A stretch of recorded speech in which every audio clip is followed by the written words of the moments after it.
परीक्षित जी ने उनके चरणों को पखारा। ध्यान से सुनना, चरणों को पखार करके राजा परीक्षित जी ने सुखदेव जी के चरणों का चरणामृत पान किया। बगिया से 4 पुष्प तोड़ करके लाए। अब उनके पास में खाली हाथ आए थे। हाँ, कुछ सोना चांदी हीरा मोती तो लेकर राजा परीक्षित आए नहीं थे। तो बगिया से 4 पुष्प तोड़ कर लाए, सुखदेव भगवान जी के चरणों में चढ़ाया। पत्रम पुष्पम फलम तोयम यो में भक्त्या प्रयच्छति। हमारा शास्त्र कहता है कि हम जब मंदिर में जाएं या अपने पंडित जी के पास जाएं या अपने गुरु जी के पास जाएं तो कभी खाली हाथ वहां पर ना जाएं। मंदिर में जाएं तो खाली हाथ मत जाएं। कुछ दक्षिणा चढ़ाएं भगवान के चरणों में, अगर व्यवस्था नहीं है तो कुछ फल चढ़ाएं, फूल माला चढ़ाएं, प्रसाद चढ़ाएं या भोग लगाएं। खाली हाथ नहीं जाएं। अपने गुरु जी के यहाँ जाएं तो खाली हाथ नहीं जाएं, कुछ भेंट लेकर के जाएं। अपनी ब्याही हुई बेटी के यहाँ जाएं, जो आपकी बेटी ब्याही हो कहीं दूर, उस बेटी के यहाँ जाएं तो खाली हाथ ना जाएं, कुछ साथ में लेकर के जाएं, प्रसाद लेकर जाएं, द्रव्य दक्षिणा लेकर के जाएं। हमारे शास्त्रों में लिखा है, जब आप भगवान की कथा बैठकर सुने या कहीं पांडाल में जाएं, तीर्थ में जाएं, कथा श्रवण करने जाएं तो खाली हाथ ना जाएं। भगवान के चरणों में आकर के कुछ दक्षिणा भगवान के चरणों में चढ़ाएं। हाँ, ये लिखा हुआ है, हम नहीं कह रहे हैं लिखा हुआ है, ऐसे घूर कर हमें मत देखो। हम नहीं कह रहे हैं, ये लिखा है कि भगवान के चरणों में कुछ दक्षिणा चढ़ानी चाहिए। हाँ भाई, पत्रम पुष्पम, पत्रम मतलब क्या होता है? पत्र माने दक्षिणा। पत्रम चढ़ाओ भगवान के चरणों में। और अगर पत्र नहीं चढ़ाना चाहते हो या नहीं व्यवस्था पास में है तो भगवान को कुछ भोग लगाओ। रास्ते से आते हुए ठाकुर जी विराजमान है, भागवत जी वेदी विराजमान है, तो भगवान को कुछ भोग लगाओ, फल चढ़ाओ, मिष्ठान चढ़ाओ, भोग लगाओ। वो भी कुछ नहीं, अगर आप अर्पण करना चाहते हैं तो पुष्पम, बगिया से 4 पुष्प तोड़ कर लाओ, ठाकुर जी का श्रृंगार करो। पत्रम पुष्पम फलम तोयम। और अगर आप ये भी नहीं चढ़ाना चाहते हैं तो जरा सुन लीजिएगा, हमारे व्यास भगवान कहते हैं, बोले पत्रम पुष्पम फलम तोयम। पत्र माने केवल दक्षिणा ही नहीं होती है कि आप पत्र दक्षिणा के रूप में ही चढ़ाएं। पत्र, सबसे बड़ा पत्र दक्षिणा नहीं है। सबसे बड़ा पत्र कौन सा है बताओ हमारे सनातन धर्म में? बताइए, आप लोग ज्ञानी लोग हैं, विद्वान लोग हैं। सबसे बड़ा पत्र कौन है डॉक्टर साहब? सबसे बड़ा पत्र है तुलसी पत्र। कहते हैं ना, ये क्या है हमारे घर में? तुलसी पत्र। तुलसी पत्र पवित्राणि हरिप्रीति कराणि चा भक्त्या समर्पये तुभ्यम मोक्ष ज्ञान प्रदो भो। तुलसी की पत्तियां तोड़कर लाएं और ठाकुर जी के चरणों में चढ़ाएं। क्यों? क्योंकि तुलसी दल भगवान को बहुत प्रिय है। तुलसी पत्रम, तुलसी पत्रम यानी पत्रम पुष्पम। अगर आपके पास में पुष्प नहीं है, हार नहीं है, माला नहीं है तो पुष्प चढ़ा दीजिए। तो कौन सा पुष्प चढ़ाना है? कौन सा पुष्प? अपना मन रूपी पुष्प। अगर उस पुष्प की व्यवस्था नहीं है तो अपना भाव रूपी अर्थात अपना मन रूपी पुष्प भगवान के चरणों में चढ़ाओ। और साथ में क्या चढ़ाओ? पत्रम पुष्पम फलम। अगर आप केला, अमरूद, सेब, संतरा, नारंगी नहीं चढ़ाना चाहते हो, नहीं व्यवस्था है, तो फल तो चढ़ाओ, लेकिन कौन सा फल चढ़ाओ? अपना हृदय रूपी फल चढ़ाओ, अपना भाव रूपी, अपना श्रद्धा रूपी फल भगवान के चरणों में चढ़ा दीजिए। पत्रम पुष्पम फलम और तोयम। तोयम माने क्या होता है? तोय क्या है? एक जल का पर्यायवाची है। तोय माने जल। भगवान के चरणों में जब जाएं तो जल भी चढ़ाना चाहिए। मंदिर में जाते हो तो शंकर भगवान को हर हर महादेव बम बम भोला कहकर जल चढ़ाते हो। अब यहाँ कथा सुनने आए हो तो कौन सा जल चढ़ाओ? भगवान की कथा सुनते सुनते, भगवान की कथा का स्मरण करते करते आपके नेत्रों से भाव विभोर होकर जब आपके नेत्रों से अश्रु गिरने लग जाएं, आपकी आंखों से आंसू निकलने लग जाएं। तोय माने जल, और वो तोय यानी जल, वो नीर जब आपकी आंखों से निकलने लग जाएगा ना, तो भगवान आपकी सेवा को, आपकी श्रद्धा को, पूजा को बड़ी जल्दी स्वीकार करेंगे और आपका बहुत जल्दी से कल्याण करेंगे, आपका उद्धार करेंगे। पत्रम पुष्पम फलम तोयम यो में भक्त्या प्रयच्छति। हाँ, छल छोड़ के जो भजता है उसे, सुनना जरा, छल छोड़ के जो भजता है उसे, छलिया भी उसी की चाह करता है, दिखलाता उसे छवि की किरणें, दिन रात जो दर्द सहा करता है। श्री कृष्ण हमारा स्नेही सखा, कुछ मीठी सी बात कहा करता है। और जिन आँखों से नीर बहा करता है। हम अपनी पत्नी के लिए रोएं, वो रोना बेकार है। अपने पति के लिए रोएं, वो रोना बेकार है, व्यर्थ है। अपने घर में परिवार के लिए, संसार के लिए जो रोते हैं ना, वो रोना बेकार है। अगर रोना है तो मेरे ठाकुर के लिए रो, मेरे कन्हैया के लिए एक बार रो करके देखो। हाँ, जिन आँखों से नीर बहा करता है, उन आँखों में श्याम रहा करता है। जिन आँखों से नीर बहता है, उन आँखों में श्याम रहा करता है। मानो श्री परीक्षित जी रोते लगे, भगवान की पुकार करने लगे, और रोते रोते राजा परीक्षित जी के नेत्रों से अश्रु की धार गिरने लगी। और जब राजा परीक्षित जी रोते हैं तो जरा सुनना, राजा परीक्षित जी कहते हैं,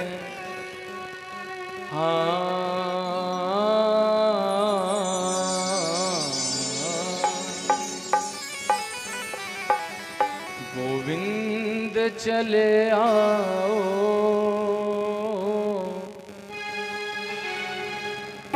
गोपाल चले आओ।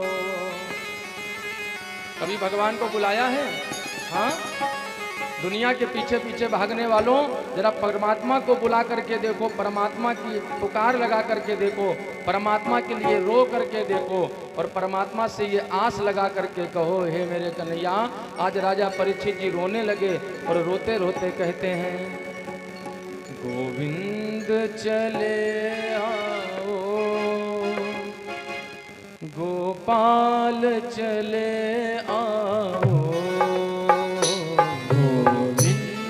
चले आओ, गोपाल चले आओ, गोविंद चले आओ, गोपाल चले आओ, गोविंद चले आओ, गोपाल चले आओ। एक बार सभी लोग पुकारो भगवान को और कहो भगवान से, हे प्रभु,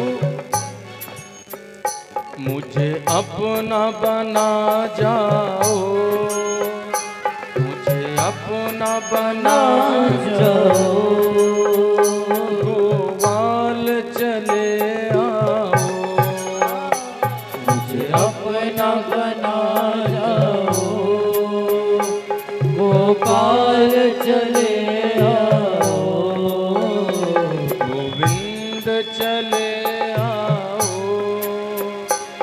गोपाल चले आओ, गोविंद चले आओ, गोपाल चले आओ। और जब भगवान से आप ये कहोगे कि हे प्रभु, मेरे सारे सहारे छूट गए, मेरे सारे सहारे छूट गए, मेरे सारे सहारे छूट गए, मेरे सारे सहारे छूट गए, मेरे श्याम सुंदर क्यों रूठ गए, मेरे श्याम सुंदर क्यों रूठ गए, मुझे छोड़ के मत जाओ, मुझे छोड़ के मत जाओ, गोपाल चले आओ, मुझे छोड़ के मत जाओ, गोपाल चले आओ, गोविंद चले आओ, गोपाल चले आओ, गोविंद चले आओ,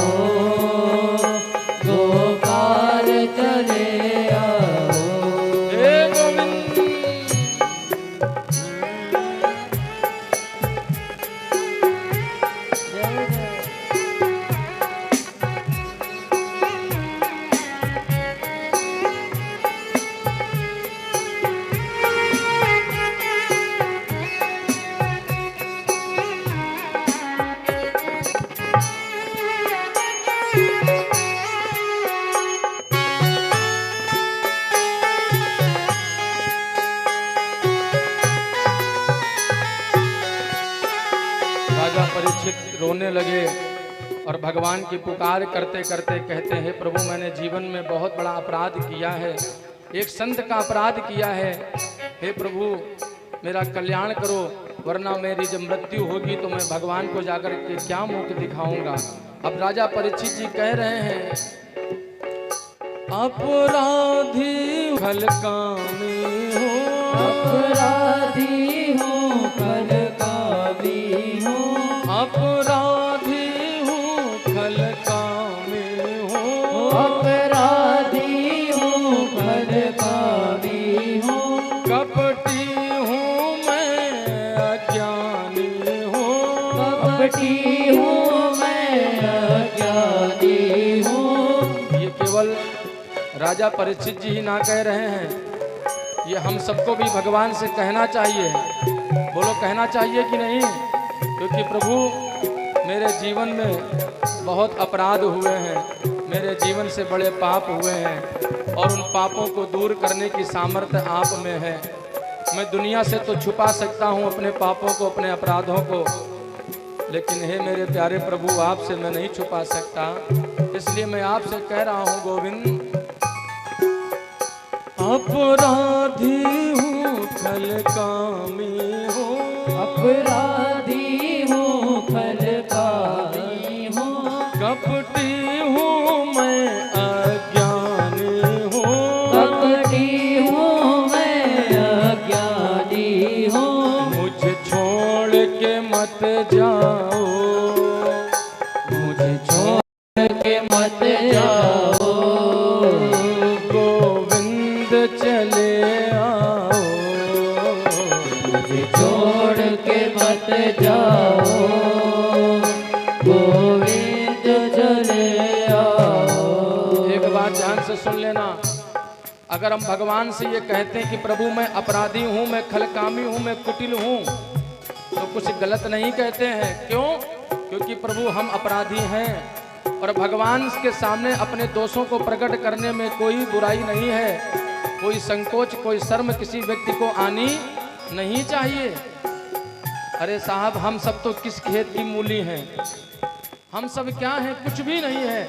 मैं आपको शास्त्रों में ले चलूं तो हमारे जो परम पूज्य भगवान का ध्यान वंदन करने वाले, भगवान के पदों का उल्लेख करने वाले, रचने वाले श्री सूरदास जी बाबा, सूरदास जी का नाम सुना है? सूरदास जी ने जब पद रचा डॉक्टर साहब परीक्षित जी, तो सूरदास जी अपनी पंक्तियों में क्या कहते हैं? भगवान से कहते हैं अपने लिए। सूरदास जी कह रहे हैं भगवान से, कह रहे हैं, मौसम कुटिल कौन खलकामी। अब बताइए, ये सूरदास जी कह रहे हैं कि मौसम कुटिल कौन खलकामी, मेरे जैसा कुटिल, मेरे जैसा खली प्राणी, मेरे जैसा कामी व्यक्ति संसार में दूसरा कोई नहीं होगा। मौसम कुटिल कौन खलकामी, तुम सो कहाँ छिपी करुणा में सबके अंतर्यामी। सो तन दियो ताहि बिसरायो, ऐसो नमक हरामी। अब बताइए, सूरदास जी कह रहे हैं जो आपने मुझे तन दिया था वो मैंने बिसरा दिया, मैंने अपने तन को भुला दिया।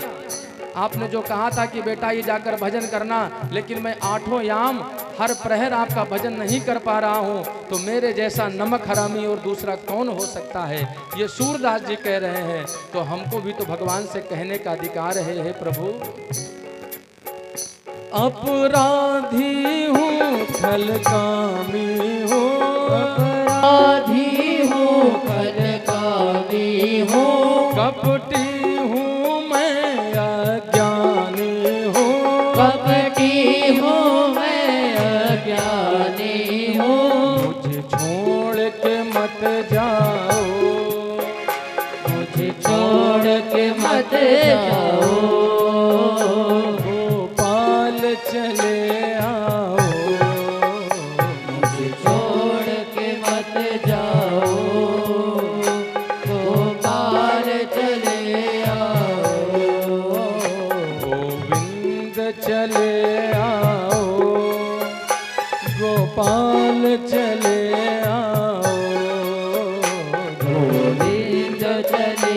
आओ, गोपाल चले आओ। हे प्रभु, हम अपराधी हैं, हम खल हैं, हम कामी हैं, हम बड़े अपराधी हैं। हमारे अंदर बड़ा ईर्ष्या द्वेष मद का भाव भरा हुआ है। हे प्रभु, सच बताऊं तो मैं आपकी कथा कहने के योग्य नहीं हूँ। सच कहूं तो मैं आपको मुंह दिखाने के काबिल नहीं हूँ। सच कहूं तो मैं आपके दरबार में आने के काबिल नहीं हूँ। लेकिन फिर भी मैं देखो तो कितना निर्लज्ज हूँ कि मैं आपके सामने बैठकर आपका दर्शन कर रहा हूँ, आपको अपना ये पापी मुख दिखा रहा हूँ। हे प्रभु, मेरे जैसा दुष्ट खली प्राणी और कौन हो सकता है। सूरदास जी ने अपना परिचय दिया और मैं बताऊं, श्री तुलसीदास जी बाबा ने भी अपना परिचय दिया। तुलसीदास जी कहते हैं लंपट कपटी। अब जरा सुनना, तुलसीदास जी क्या कह रहे हैं अपने के लिए।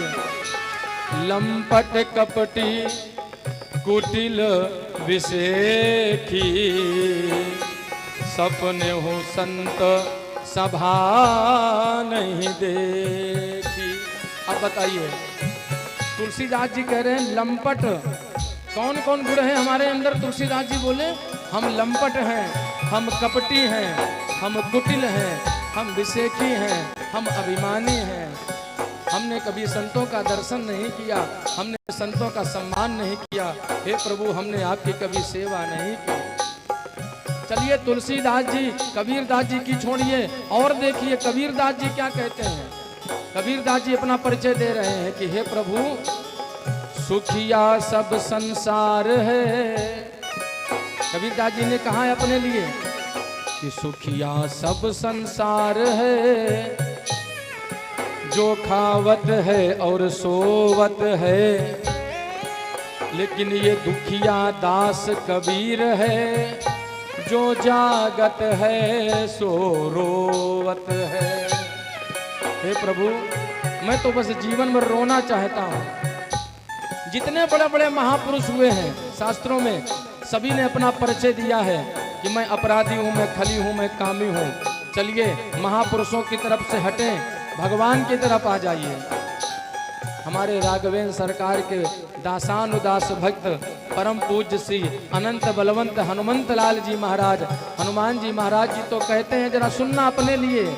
बाबा ने क्या कहा अपने लिए कि प्रात ले जो नाम हमारा। हनुमान जी कहते हैं मैं बानर जाति का, मैं बंदर जाति का, जो सुबह सुबह कोई मेरा नाम ले ले प्रातः काल वेला में, तो शायद उसको क्या ना मिले, ते ही दिन ताहि ना मिले आहारा। उसे दिन भर भोजन ना मिले, आहारा ना मिले। लेकिन एक बात कहूँ कि जरा चौपाई ध्यान से फिर से सुनिएगा। हनुमान जी ये कह तो रहे हैं, तुलसीदास जी ने चौपाई का अर्थ क्या बताया है। प्रात ले ही जो नाम हमारा, और ते ही दिन ताहि न मिले आहारा। आहारा माने क्या होता है बताओ? आहारा माने क्या होता है? केवल भोजन नहीं होता आहारा माने। आहारा माने जो हनुमान जी का सुबह सुबह नाम ले लेता है ना, उसको आहारा नहीं मिलता है। आहारा माने भक्ष भोज, उसे जीवन में कभी नहीं मिलता है। भक्ष भोज माने मांस मीट अंडा मछली, ये दुनिया भर का भक्ष भोज उसे कभी प्राप्त नहीं होता है, जो सुबह सुबह हनुमान जी का नाम ले लेता है। हाँ, हनुमान जी कहते हैं ऐसे मुझ बानर पर, मुझ बंदर पर आपने कृपा बना दी। असमय अधम सखा सुनु मोहू पर रघुबीर, और कीन्ही कृपा सुमिर गुण भरे विलोचन नीर। अधरों पे नाम तुम्हारा हो, अधरों पे नाम तुम्हारा हो, अधरों पे नाम तुम्हारा हो, अधरों पे नाम तुम्हारा हो। जब मरूं तो नाथ सहारा हो, जब मरूं तो नाथ सहारा हो। मुझे छोड़ के मत जाओ, मुझे छोड़ बोलो सभी। मुझे छोड़ के मत जाओ, मुझे छोड़ के मत जाओ, गोपाल चले आओ। मुझे छोड़ के मत जाओ, गोपाल चले आओ, गोविंद चले आओ, गोपाल चले आओ, गोविंद चले आओ, गोपाल चले आओ, गोपाल चले आओ,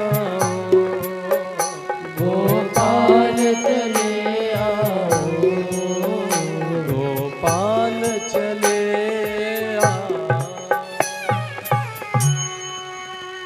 परीक्षित जी रोने लगे और रोते रोते कहते हैं, मेरे प्रभु शरण में सदा तेरी आए हुए हैं, करो प्रभु जी रक्षा सताए हुए हैं। बना कैसा सुंदर वो धाम प्यारा, जहाँ आप मंदिर बनाए हुए हैं। करो अपनी भक्ति में हमको भी शामिल, बड़ी देर से सिर झुकाए हुए हैं। और बिगाड़ो ना हमको खिलौना समझकर, कि हम भी तुम्हारे बनाए हुए हैं। हे प्रभु हम भी आपके बनाए हुए हैं, हमें खिलौना समझ करके बिगाड़ो नहीं।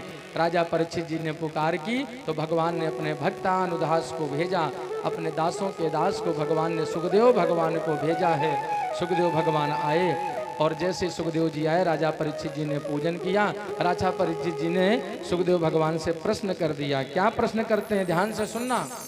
अतः प्रख्याम संसिध्यम योगिनाम परमम गुरुम, पुरुषस्य यत कार्य म्रियमाणस्य इतस्ततः।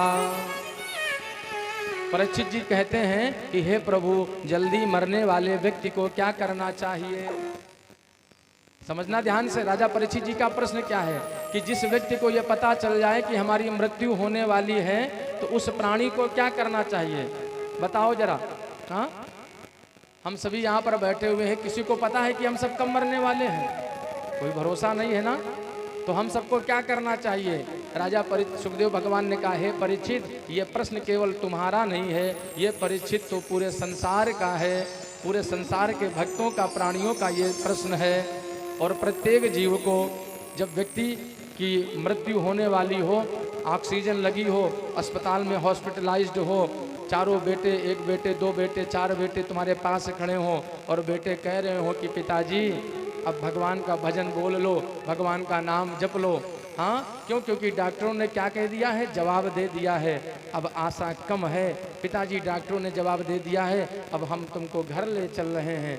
तो पिताजी क्या कह रहे हैं? पिताजी लेटे हुए हैं, हॉस्पिटल में एडमिट हैं। पिताजी कह रहे हैं, बेटा हमारा मतलब अंतिम समय, अंतिम क्षण आ गया है, तो एक काम करो, मेरे छोटे वाले बेटे को बुलवा लो, जो हैदराबाद में गया था डॉक्टर बनने के लिए, उसे बुलवा लो, मैं उसे देखना चाहता हूँ। हमारी बड़ी बहू को बुलवा लो, जो इंजीनियर है बेंगलोर में, उसको बुलवा लो। हमारी छोटी बेटी को बुलवा लो, जो जो जो IAS PCS के पद पर है, उसको बुलवा लो, मैं उससे भी मिल लूँ। बेटा हमारे लॉकर में रजिस्ट्री के कागज रखे हुए हैं, उसको ले आओ, आधी प्रॉपर्टी तुम्हारे नाम कर दूँ, आधी तुम्हारे नाम कर दूँ। हाँ, अभी तक कहाँ थे? जब मर रहे हो तब याद आ रहा है। हाँ, सामने वाला आपके संतान, आपका बेटा, आपकी बहू कह रहा है, कह रही है कि पिताजी अंतिम क्षण है, भगवान का नाम भजो, भगवान का भजन करो, क्योंकि अब अंतिम समय है, डॉक्टरों ने जवाब दे दिया है। लेकिन पिताजी कह रहे हैं इसको भी बुलवा लो, उसको भी बुलवा लो, यानी सबको बुलवा करके भंडारा वंडारा करवाओगे क्या? हाँ? समय अंतिम क्षण है, आपको कहना चाहिए मेरे प्रभु, मेरे गोविंद, बस अब अंतिम क्षण, राम का नाम लेकर जो मर जाएंगे वो अमर नाम दुनिया में कर जाएंगे।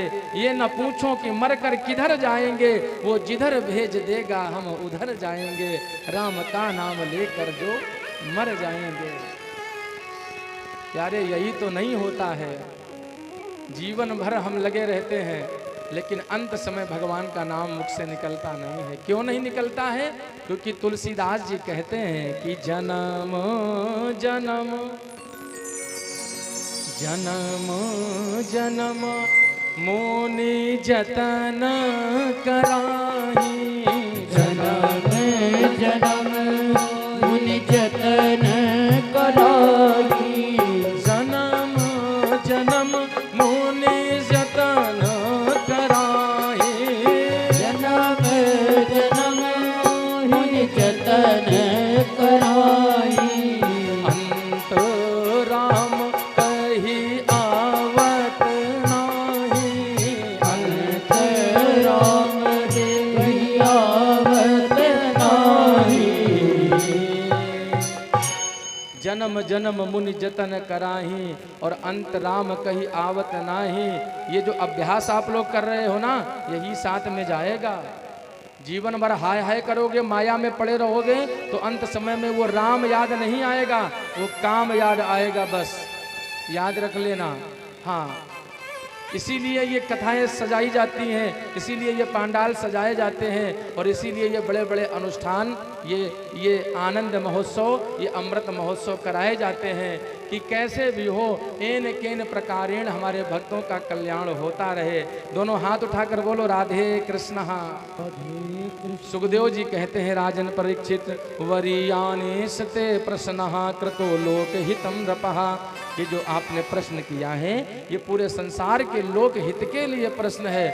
और जब व्यक्ति को ये पता चल जाए कि हमारी मृत्यु सन्निकट है, हम मरने वाले हैं, हाँ हम हॉस्पिटलाइज्ड हो गए हैं, हमारा क्षण अब अंतिम समय पर आ गया है, तब व्यक्ति को क्या करना चाहिए?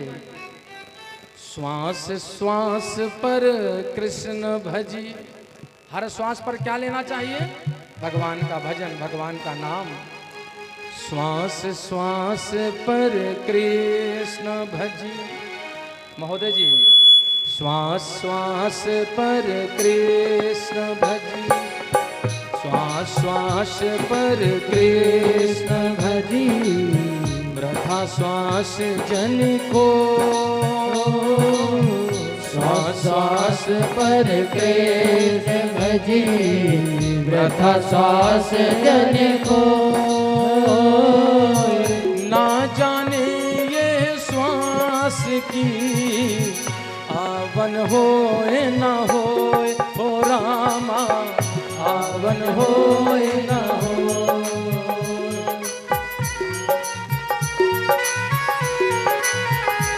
ओ ना जाने ये श्वास की आवन होए न होए, हो रामा आवन होए न होए। एक बार श्वास अगर मुख से निकल गई तो दोबारा लौटकर वापस भीतर आएगी, इसकी गारंटी हमारे पास नहीं है। बोलो, है गारंटी क्या किसी की? कोई कह सकता है कि हम मरेंगे नहीं 7 दिन के भीतर? 7 दिन के भीतर ही मरना पड़ेगा। Sunday, Monday, Tuesday, Wednesday, Thursday, Friday, Saturday, 8वां डे कोई बन करके आया नहीं है। इसी 7 डेज के भीतर राम नाम सत्य होगा। तो उस व्यक्ति को क्या करना चाहिए?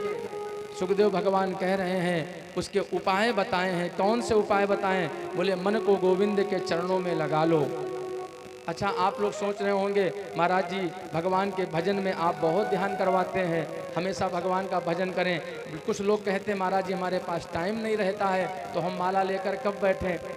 तो मैं उनसे कहता हूँ कि आप अपने घर के काम को करते चलो, अपने काम को करते रहो, और भगवान का राम नाम, श्याम नाम, गोविंद नाम भी भजते चलो। यानी काम करते चलो, नाम जपते चलो, और हर घड़ी कृष्ण का ध्यान धरते चलो। काम की वासना को मिटाते चलो, कृष्ण गोविंद गोपाल गाते चलो। कर से कर्म, बाबा ने लिखा कर से। आप झाड़ू लगा रही हैं, भगवान का भजन गाइए। हाँ, आप अपने घर का काम कर रही हैं, भोजन बना रही हैं, भगवान का भजन गाइए।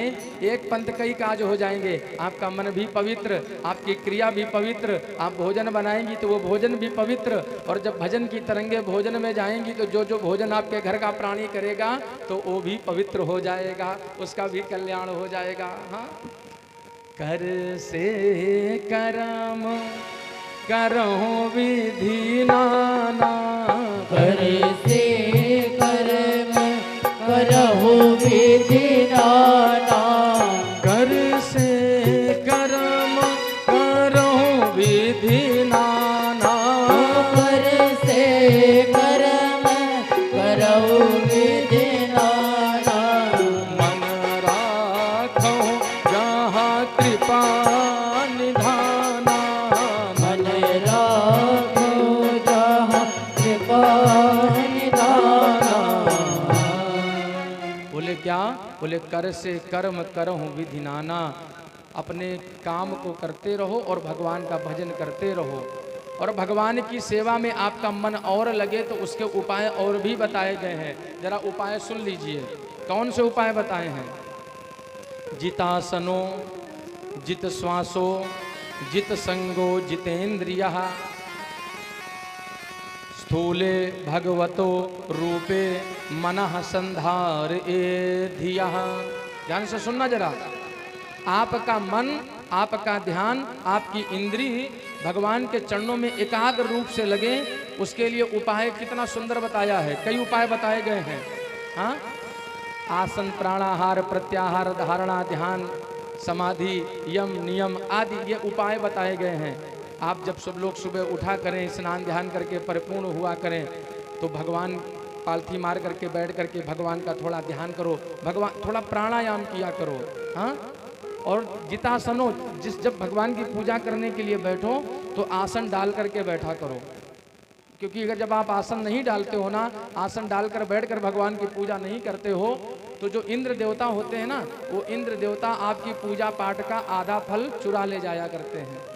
इसलिए जब भी बैठो पूजा करने के लिए, माला करने के लिए, धूप दीप करने के लिए भगवान के चरणों में, तो आसन डाल करके बैठो।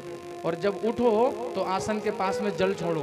आपके पास में लुटिया रखी रहती होगी जल की, आसन के पास में जल छोड़ो और क्या बोलो? ओम इंद्राय नमः, ओम शक्राय नमः, ओम वज्राय नमः। ये नाम, ये इंद्र का ही नाम है, क्योंकि इंद्र पहले भी घबराया करता था कि कोई ज़्यादा साधना करके हमारा सिंहासन ना छीन ले, और इंद्र आज भी घबराता है कि कोई हमारा सिंहासन ना छीन ले, ज़्यादा सेवा करके, ज़्यादा साधना करके। तो आपकी पूजा पाठ का जो आधा फल है वो इंद्र अपने आप चुरा ले जाता है, आपको आपकी पूजा पाठ का फल नहीं मिल पाता है। तो जितासनो, अपने आसन पर विजय प्राप्त करो। जितासनो, जित श्वासो। श्वास पर कैसे विजय प्राप्त करेंगे? श्वास पर विजय प्राप्त करेंगे प्राणायाम करके। देखो रामदेव बाबा जी कितने सुंदर सुंदर प्राणायाम करवाते हैं। हाँ, कौन कौन करता है प्राणायाम? प्राणायाम करते हो कि नहीं करते हो? कोई नहीं करता। अरे सुबह 5 मिनट का समय प्राणायाम करने से यह जो ब्रह्मरंध्र है ना, ये मन मस्तिष्क, ये क्या होता है? ये शुद्ध हो जाता है। इसके भीतर के जो विकार हैं वो दूर हो जाते हैं।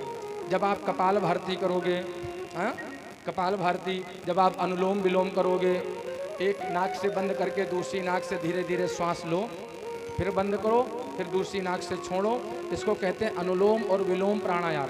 आपके भीतर की, आपके मन मस्तिष्क के भीतर की जो गंदी वायु है, जो दूषित वायु है, वो शरीर से बाहर निकलती है, और जब गंदगी बाहर निकलेगी तो आपका ये ब्रह्मांड क्या होगा? शुद्ध हो जाएगा, पवित्र हो जाएगा। एक प्राणायाम होता है रेचक कुंभक प्राणायाम, पूरक, रेचक और कुंभक। पूरक रेचक प्राणायाम कैसा होता है? पूरक, रेचक और कुंभक। नाक से ऐसे करके नासिका को बंद किया और एक नासिका से धीरे धीरे श्वास लिया ऊपर, और गायत्री मंत्र बोला, ओम भूर ओम भुआ। एक मंत्र होता है, आप गायत्री मंत्र बोल सकते हैं, ओम भूर्भुवः स्वः तत्सवितुर्वरेण्यं वाला। वैसे मंत्र ये बोला जाता है जब प्राणायाम किया जाता है, ओम भूर ओम भुवः ओम स्वः ओम महा ओम जनः ओम तपः ओम सत्यम तत्सवितुर्वरेण्यं भर्गो देवस्य धीमहि धियो यो नः प्रचोदयात्। आपो ज्योति रसो मृतम भूर्भुवः स्वरोम। क्यों पंडित जी, यही होता है? 3 बार जपो और उसके बाद में नासिका को बंद करो और जब श्वास को खींचो तो भगवान ब्रह्मा जी का ध्यान करो और जब बंद करो नासिका को तो फिर 3 बार इस मंत्र को जपो, तब भगवान विष्णु का ध्यान करो। पहला खींचने वाला पूरक प्राणायाम, बंद करने वाला पूरक रेचक प्राणायाम, और जब नासिका को ऐसे करके खोलो फिर धीरे धीरे एक छिद्र से अपनी श्वास को बाहर निकालो, तब भगवान शंकर जी का ध्यान करो और 3 बार इस मंत्र को, गायत्री मंत्र को जपो। देखो आप करके आपके मन के विकार अगर दूर ना हो जाएं, दूषित विचार दूषित विकार आपके शरीर के दूर ना हो जाएं तो कहना, ना मानो आप कल से 2 मिनट 5 मिनट करके देखना, प्राणायाम करके देखना, श्वास पर विजय प्राप्त करोगे। जो श्वास पर विजय प्राप्त करता है, जो प्राणायाम करता है, उसकी आयु बढ़ जाती है। सुन लीजिए। हाँ, जो व्रत रहता है, व्रत माने क्या होता है बताओ, व्रत माने क्या होता है? व्रत माने क्या होता है? व्रत माने होता है प्रतिज्ञा। आप अपने जीवन में अच्छी प्रतिज्ञा कर लें, वही सर्वश्रेष्ठ व्रत है। जो एक दिन प्रतिज्ञा रख करके, भगवान का स्मरण करके, भगवान की पूजा करके, माला जप के जो एक दिन भोजन का त्याग करता है, उसकी एक दिन की आयु बढ़ जाती है। इसीलिए ये पूर्णमासी, अमावस्या, गणेश चतुर्थी, ये एकादशी, ये तिथियां जो बनाई गई हैं, ये व्रत के लिए ही तिथियां बनाई गई हैं। व्रत रहना चाहिए, एक दिन भूखा रहना चाहिए। जो एक दिन भूखा रहता है तो उसकी आयु, उसकी उम्र बढ़ जाया करती है। जितासनो जित श्वासो जित संगो जितेंद्रियः। जित संगो माने अपनी संगति पर विजय प्राप्त करें, अपनी संगति अच्छी बनाएं। संगति आपकी अगर अच्छी, देखो व्यक्ति बुरा नहीं होता है, आदमी बुरा नहीं होता है, बुरा क्या होता है? बुरी होती है उसकी संगति। आप अगर अच्छे बोलने वाले व्यक्ति से दोस्ती करोगे, मित्रता करोगे, तो आपको अच्छे गुण आपके भीतर आएंगे। और जो गालियां देता होगा उससे आपकी मित्रता होगी तो एक दिन आप भी गाली देना सीख जाओगे। जो व्यक्ति गंदा होगा वो गंदगी आपके भीतर भी भर देगा। जो व्यक्ति उल्टा सीधा होगा वो गंदे विचार आपके भीतर भी भर देगा। पता है, हमारे शास्त्र में लिखा हुआ है कि शराबी, कबाबी, जुआरी, मदारी, झूठ बोलने वाले, पापी, ऐसे लोगों से क्या करना चाहिए? दूर रहना चाहिए, उनकी संगति नहीं करनी चाहिए। क्यों? क्योंकि मसाला खाने वाला व्यक्ति जो होगा ना, जो बढ़िया पुड़िया फाड़ करके सीधे मुख में डालता है, मसाला, आजकल मसाला वसाला लोग ज़्यादा खाते वाते रहते हैं। डॉक्टर साहब आप तो नहीं खाते हैं ना? हाँ, चेहरे से पता चल जाता है कि जो मसाला नहीं खाता है। आजकल मसाला वसाला का बड़ा प्रचार हो रहा है ना, और लोग बड़ा चाव से खाया करते हैं। क्या कहना, अरे उतना ही पैसा जोड़ करके अच्छी चीज़ें खाओ भैया, अच्छा सेवन करो। लेकिन देखो यहाँ आया है भाव, इसलिए मैं बोल रहा हूँ। आप किसी मसाला खाने वाले व्यक्ति से, हाँ, ये खैनी वाले खाने वाले व्यक्ति से संगति करोगे, मित्रता करोगे, तो वो आपको भी खाना सिखा देगा। कहेगा लो भैया 2 दाने तुम भी खाओ, जरा 4 दाने, बड़ा अच्छा लगेगा, ठंडा ठंडा स्वादिष्ट लगेगा। हो सकता है आप उस दिन ना खाओ, लेकिन दूसरे दिन फिर आपसे कहेगा, जब आप उसके सामने जाओगे तो एक ना एक दिन आप धीरे से 4 दाने ले ही लोगे। लाओ जरा 4 दाने खा करके देखें। अब एक दिन तो आपने 4 दाने खा लिए, लेकिन दूसरे दिन फिर वो आपको देगा नहीं, आप उससे मांगोगे, जरा लाना भैया वही वाला पैकेट। वो क्या लगो, क्या मांगो, वो कौन सा चला हुआ है, सन के लोग बोलते हैं उसको सनकी, और तभी तो सन के लोग रहते हैं, सनकी खा करके सन के रहते हैं। हाँ, क्या मिलता है खाने से? अच्छा बताओ, उस मसाला खाने से आपको कितना स्वाद मिल रहा है या कितनी ताकत मिल रही है? लोग कहते हैं कि हमारी टेंशन दूर हो जाती है। वाह जी वाह। हाँ, मसाला खाने से अगर टेंशन दूर होती तो भैया आपको पता है, ये जो बड़े बड़े सुपर डुपर स्टार लोग जो ये मसाला वगैरह का इसका प्रचार करते हैं, जरा उनसे कभी पूछना क्या वो ये मदिरा पीते हैं या वो मसाला खाते हैं? प्रचार तो बहुत करते हैं, जुआ के प्रचार करते हैं, जुआ का प्रचार करते हैं। देखो यूट्यूब खोल करके, चैनलों को खोल करके, जंगली रमी ऐसा करके कुछ, हाँ, जंगली रमी करके प्रचार आता है कि वो जुआ खेलने का, उसमें लूडो खेलो, ये खेलो और उसको जीतो, फिर जुआ खेल करके इतना धन जीतो। कभी उनसे पूछा कि वो जुआ खेलते हैं या अपने बच्चों को जुआ खिलाते हैं, या अपने बच्चों को मसाला खिलवाते हैं, या अपने बच्चों को शराब पिलवाते हैं? लेकिन उसका प्रचार करते हैं, बड़े बड़े सुपर डुपर स्टार प्रचार करते हैं। हाँ, और क्या कहते हैं, बोले दाने दाने में केसर का दम।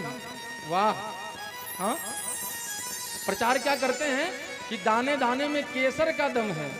आहा, अब उनसे पूछो इसमें केसर मिला हुआ है क्या? केसर मतलब जाफरान केसर मिला हुआ है क्या?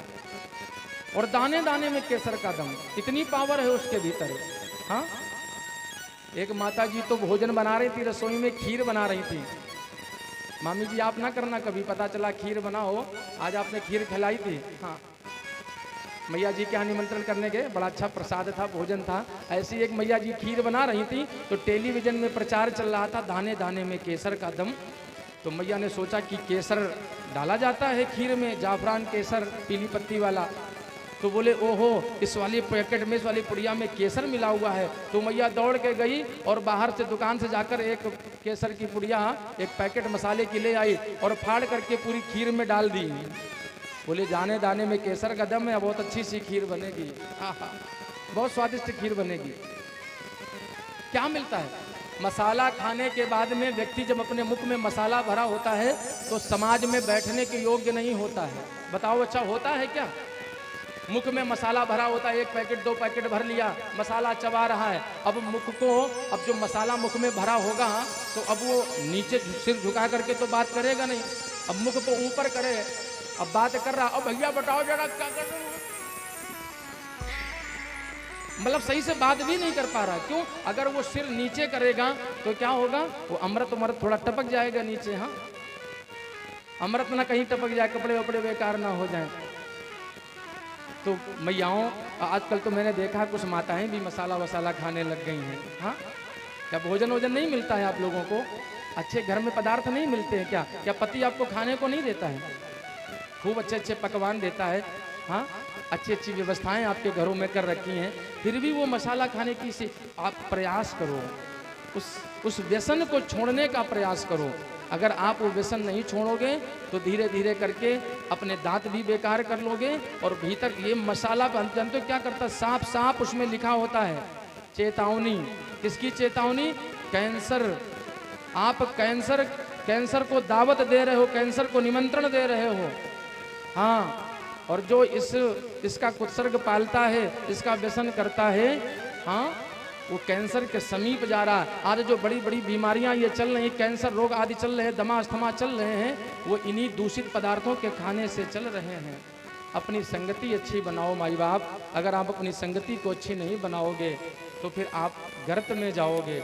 हमारा काम है बताना, समझाना। मैंने बताया, अब आगे आपकी इच्छा है। जितासनो जित श्वासो जित संगो जितेंद्रिया। अपनी इंद्रियों पर विजय प्राप्त करो। जितेंद्रिया माने अपनी इंद्रियों को जीतो। वैसे एक बात कहूँ, इंद्रियों पर विजय प्राप्त करना बड़ा मुश्किल काम है। क्यों? क्योंकि ये इंद्रियां बड़ी चंचल हैं। हाँ, ये नेत्र मानते नहीं हैं। ये नेत्र कहते हैं कि हमें तो बस उस वस्तु को देखना है। इन नेत्रों से केवल भगवान का दर्शन हो, अच्छी वस्तु दिखे। इन नेत्रों को समझाओ, इन नेत्रों को बताओ। ये नेत्र कहीं तुम्हारे दूसरी तरफ टेढ़े मेढ़ी जगह पर ना जाएं, गंदी चीज़ों पर ना जाएं, दूषित विकारों पर ना जाएं। अपने कानों को समझाओ, केवल भगवान का भजन सुने, किसी की गाली को ना सुने, अपशब्दों का ना सुने। अपने मुख को समझाओ, ये अपवित्र ना बोले, अभद्र ना बोले। मुख से निकले तो केवल अच्छे शब्द ही निकले। ऐसी वाणी बोलिए कि मन का आपा खोए, औरन को शीतल करे और आप हूँ शीतल होए। व्यक्ति ऊपर से नहीं पहचाना जाएगा। कहाँ से पहचाना जाएगा? जब उसका मुख खुलेगा ना। ऐसे देखने में तो बड़े चिकने चुपड़े हम लग रहे हैं, बड़े अच्छे दिखाई